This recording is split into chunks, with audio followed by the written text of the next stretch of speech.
आज की इस वीडियो में जानेंगे कि क्यों तुर्की भड़का भारत की मीडिया पर। दिल्ली ब्लास्ट में आया था तुर्की का नाम। पाकिस्तान में 27वें संशोधन को मंजूरी। भरी संसद में पीएम मोदी का पाकिस्तान के पीएम ने उड़ाया मजाक। मोदी बिल्कुल बेबसी का शिकार था, आज भी बेबसी का शिकार है। यूक्रेन के शहरों में रूसी सेना की मैड मैक्स स्टाइल की एंट्री।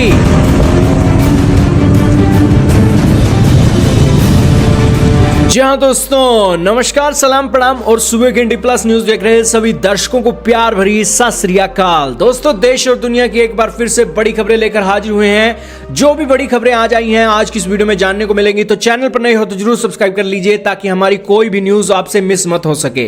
तो शुरू करते हैं सबसे पहली खबर से, जो जुड़ी हुई है भारत अमेरिका से। भारत के अंदर हुए दिल्ली ब्लास्ट पर अमेरिका के विदेश मंत्री ने पहली तीखी टिप्पणी दी है और इस हमले को आतंकवादी हमला करार दे दिया है। आपके सामने अमेरिका के विदेश मंत्री मार्को रूबियो का इंटरव्यू चल रहा है, जिसके अंदर उन्होंने कहा कि ये एक क्लियरली दिख रहा है कि ये एक टेररिस्ट अटैक है और यहां पर वो भारतीयों की सपोर्ट में खड़े हैं और भारत को अभी कोई भी अमेरिका की जरूरत नहीं है। भारत की जो खुफिया एजेंसियां हैं वो कैपेबल हैं इस तरीके की इन्वेस्टिगेशंस करने के लिए और यहां पर ये एक सारा काम करेंगे। अमेरिका ने यहां पर एक टेररिस्ट अटैक, इस आतंकवादी हमले को बोला है और यहां पर भारत की खुफिया एजेंसियों की पीठ थपथपाई है। इसी के बीच रेड फोर्ट ब्लास्ट का एक नया सीसीटीवी फुटेज सामने आया है, जिसके बाद तबाही का खौफनाक मंजर साफ साफ दिखाई दे रहा है। दोस्तों, इस मंजर के आप देख सकते हैं कि गाड़ियों के चिथड़े उठ गए, इंसानों का क्या बना होगा। इतना बड़ा धमाका हुआ और इस धमाके के बाद यह पता लग रहा है कि आतंकवादी उमर मोहम्मद नबी ने यहां पर एक सोची समझी साजिश के तहत इतना बड़ा अटैक करवाया, क्योंकि चारों तरफ भीड़ थी और उस भीड़ के अंदर ज्यादा लोगों को नुकसान हो, इसलिए उसने यह अटैक किया। बताया जा रहा है कि यह हमला पुलवामा बेस्ड एक हमले की तरह ही है। जिस तरह हमारे सैनिक जा रहे थे वैसे गाड़ी के अंदर विस्फोटक रखा था और उसमें अंदर ब्लास्ट होता है, वैसे ही दोस्तों ये एक ब्लास्ट देखने को मिला। अब इससे यह पता लग रहा है कि पाकिस्तान के जो आतंकवादी ग्रुप हैं वो अपनी ताकत का डंका बजा रहे हैं कि अगर भारत के पास इतने बड़े मिलिट्री के वेपन हैं और वो एक घर में घुसकर उनके हेडक्वार्टरों पर अटैक कर सकता है, तो वो आतंकवादियों के जरिए उनके देश में भी अटैक कर सकते हैं। और इसी की सूचना पाकिस्तान के शहबाज शरीफ ने एक अपनी संसद के अंदर दी है। सारी बातें वो आगे न्यूज में बताएंगे। अभी फिलहाल जो ये तस्वीरें हैं, सीसीटीवी एक फोटो है वो निकल कर आई है, ये डॉक्टर उमर नबी की बताई जा रही है और इसी के साथ ये डॉक्टर मोहम्मद उमर नबी की ये एक जो गाड़ी है वो भी दिखाई दे रही है, जो बेसिकली एक और सुसाइड बॉम्बिंग के अंदर इस्तेमाल की जा सकती थी। दोस्तों, ये इन आतंकवादियों के पास पैसों की कोई कमी नहीं थी, एक्सप्लोजन की कोई कमी नहीं थी, एक्सप्लोजिव की कोई कमी नहीं थी और यही कारण है कि इन्होंने एक सोची समझी साजिश के चलते इन सारी चीजों को अंजाम दिया। इसी के साथ ही दोस्तों इनकी डायरी भी रिकवर कर ली गई है, इनके मोबाइल फोनों का डाटा भी खंगाला जाएगा और सारी चीजें अब की जाएंगी। अभी दोस्तों भारत के अंदर बीजेपी के साशी कुमार सुब्रमण्य कह रहे हैं कि देखिए कि आज नया इंडिया जनरेशन जेड को ये बना रहा है, स्पोर्ट्स के अंदर आगे जा रहे हैं, टेक्नोलॉजी के अंदर आगे जा रहे हैं, लेकिन ये जो एक आतंकवादी हैं एक ही धर्म से बिलोंग करते हैं और एक ही धर्म से बिलोंग करने के बावजूद ये इतनी बड़ी आतंकवादी गतिविधियों में एक संलिप्त है। भले ही ये डॉक्टर बन गए हों, डॉक्टरों का काम तो लोगों की जानें बचाना है, लेकिन ये जान लेने के अंदर काम कर रहे थे। इनका मतलब यही है कि इन मुसलमानों को कितना भी पढ़ाया गया हो, लेकिन इनकी जात सिर्फ और सिर्फ आतंकवादी जिहादी एक मानसिक के अंदर चलती है और ये एक बड़ा सिर दर्द है। इसलिए दोस्तों भारत की सरकार को अपने बच्चों को एक साइंटिफिक एक टर्म में आगे ले जाकर इन मुस्लिम लोगों के डीएनए को चेंज करने का काम करना चाहिए।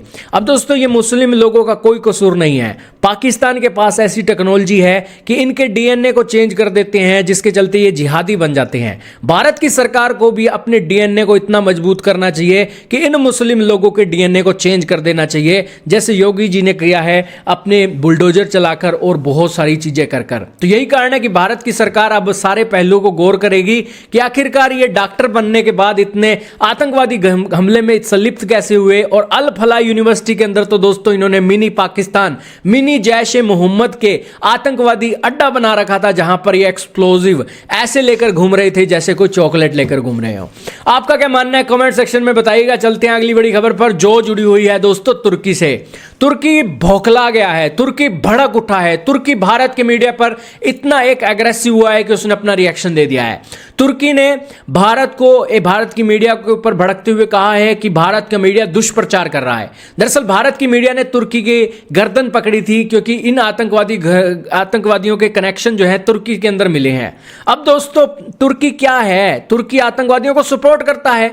आज इजराइल तुर्की का नाम लेता है, कतर का नाम लेता है। तुर्की का ऐसे थोड़ा ना सपोर्ट होती है कि तुर्की के राष्ट्रपति, तुर्की की सरकारी एजेंसियां यहां पर जाएंगी और उनको एक सपोर्ट करेंगी। तुर्की अपने देश के अंदर एनवायरनमेंट देता है कि पाकिस्तान के मुस्लिम भी आए और भारत के मुस्लिम भी आए और तुर्की के अंदर बैठक करें, कैसे भारत के अंदर अटैक करना है, वो एनवायरनमेंट तुर्की देता है। यही कारण है कि भारत यहां पर आरोप लगा रहा है तुर्की के अंदर कि तुर्की के अंदर इनकी मीटिंग हुई होगी पाकिस्तान के आकाओं के साथ, लेकिन तुर्की यहां पर कह रहा है कि उनकी कोई एक इन्वॉल्वमेंट नहीं है। अब दोस्तों तुर्की क्या कश्मीर के ऊपर एक सपोर्ट नहीं करता? तुर्की क्या एक पहले के समय में भारत के ऊपर अटैक करने के लिए नहीं जाना जाता था? क्या उसकी रगों में भी आज मुस्लिम एम्पायर खड़े करने की एक सोच नहीं चलती है? तो कौन कहता है तुर्की यहां पर इन्वॉल्व नहीं है? तो इसी के ऊपर उन्होंने एक रिपोर्ट पेश किया है, अपना एक फरला दिया है जिसके अंदर उन्होंने न्यूज 18 इंडिया टुडे के आर्टिकल को कोट किया है जिसके अंदर उन्होंने तुर्की को लिंक की बात कही गई थी। इसके ऊपर उन्होंने अपने फरले में कहा है कि तुर्की यहां पर रिजेक्ट करता है कोई भी टेररिज्म के एक्ट के ऊपर उनका इन्वॉल्वमेंट नहीं है। खैर दोस्तों सारी दुनिया जानती है कि 900 चूहे खाकर बिल्ली हज को जाना चाहती है। चलते हैं अगली बड़ी खबर पर जो जुड़ी है पड़ोसी देश पाकिस्तान से। पाकिस्तान के अंदर कल संसद में 27वें संशोधन को मंजूरी मिल गई और पाकिस्तान के प्रधानमंत्री शहबाज शरीफ ने अपना भाषण दिया। इस भाषण के अंदर दोस्तों उनके शहबाज शरीफ ने कहा कि उनके देश में आतंकवादी हमले हो रहे हैं, हम उसको कंडेम करते हैं और इसी के साथ ही उन्होंने कहा कि पाकिस्तान की जो फौज है वो फौज एक हीरो है और हीरो के तौर पर उन्हें सम्मान देना और दिलवाना हमें आता है और इसी के चलते 27वें संशोधन को मंजूरी मिल गई। अब असीम मुनीर देश के पहले सीडीएफ बन चुके हैं, उनके हाथ में परमाणु बम का बटन आ चुका है और इसके अलावा उनके ऊपर अब कोई सवाल भी खड़े नहीं कर सकता। कहने को आप कह सकते हैं कि पाकिस्तान के अंदर मिनी तख्ता पलट कर दिया है एक आर्मी ने और आर्मी के एक चीफ को इतनी बड़ी ताकतें दी जा रही हैं कि जो ताकत पाकिस्तान के प्रधानमंत्री के पास भी नहीं है। वैसे भी प्रधानमंत्री के हाथ में ताकत है ही नहीं, वो एक गठबंधन की सरकार गठबंधन के साथ चल रहा है।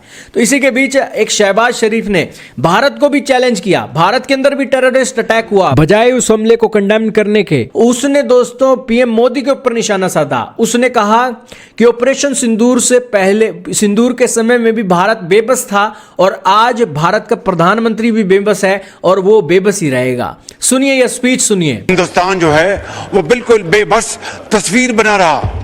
मोदी बिल्कुल बेबसी का शिकार था, आज भी बेबसी का शिकार है। तो इसलिए मैं समझता हूँ जनाब स्पीकर कि हमें इस हवाले से हमें पूरी तरह कौमी यकजहती और कौमी जो इत्तेहाद है इसको हमें फरोग देना चाहिए।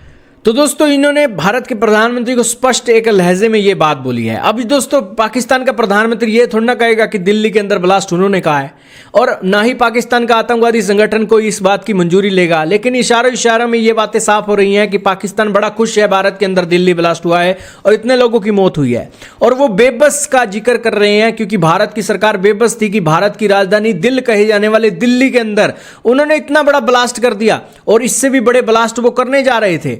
और ये एक बेबसी का बात ये कह रहे हैं कि जिस तरीके से पाकिस्तान बेबस हो गया था ऑपरेशन सिंदूर के अंदर, ना उनकी मिलिट्री काम में आ रही थी ना उनके आतंकवादी काम में आ रहे थे, सारे के सारे एक उल्लू बनकर बैठे थे, उनको कुछ दिखाई नहीं दे रहा था। वैसे ही दोस्तों वो कह रहे हैं कि आज भारत भी बेबस हो गया और उनके देश के अंदर ये घटना हो गई। अब दोस्तों पीएम मोदी को बेबस इसलिए बोल रहे थे क्योंकि पीएम मोदी ने वहां पर हॉस्पिटल के अंदर घायलों का उपचार जाना था, घायलों की सुध ली थी और उसके अंदर वो पीएम मोदी की तस्वीरों को देखकर उन्हें बेबस बोल रहे थे और अपनी तारीफ करवा रहे थे। आतंकवादियों मिलिट्री को एक हीरो कहला रहे थे। इनकी मिलिट्री आतंकवादी है, आतंकवादियों को सपोर्ट करती है। यही कारण है कि दोस्तों उनके जनाजों के अंदर इन मिलिट्री के अफसर जाते हैं। तो इस मामले में साफ हो गया है कि यहां पर पाकिस्तान के साफ साफ लिंकेज हैं और वो पीएम मोदी को बेबस बोलकर इस आतंकवादी हमले के अंदर पाकिस्तान के तारों की पुष्टि कर रहे थे।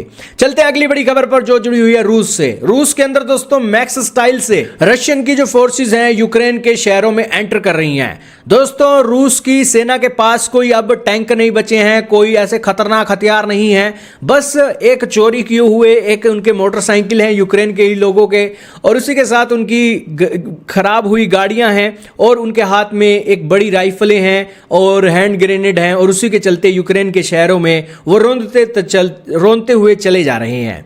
दोस्तों, ये एक वीडियो निकल कर आ रही है यूक्रेन के शहर पोक्रोवस्क और कुपियांस्क की, और जिसके अंदर रशियन सोल्जर एक मोटर बाइक के अंदर और खराब हुई कारों के अंदर एक यूक्रेन के शहरों के अंदर रौंद रहे हैं।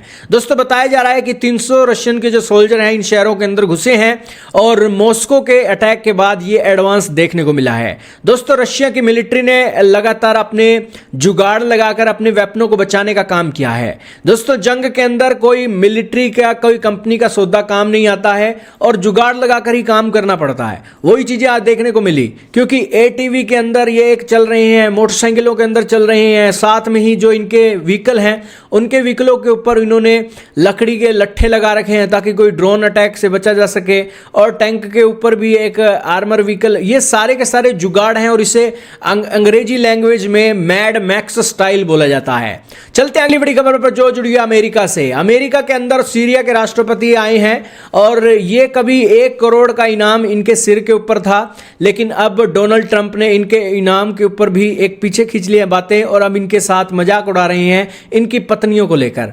दरअसल डोनाल्ड ट्रंप ने इस एक व्यक्ति को परफ्यूम दिया, और परफ्यूम दिया तो साथ में उसके गले पर छिड़का भी, दोनों तरफ गले के ऊपर, एक गले के साइड में छिड़का, और उसके बाद दोस्तों वो उससे सवाल कर रहे थे कि मैंने तुम्हें ये एक परफ्यूम दिया है, ये तुम्हारे लिए है, और तुम्हारी पत्नी के लिए भी मैं एक परफ्यूम देने वाला हूं।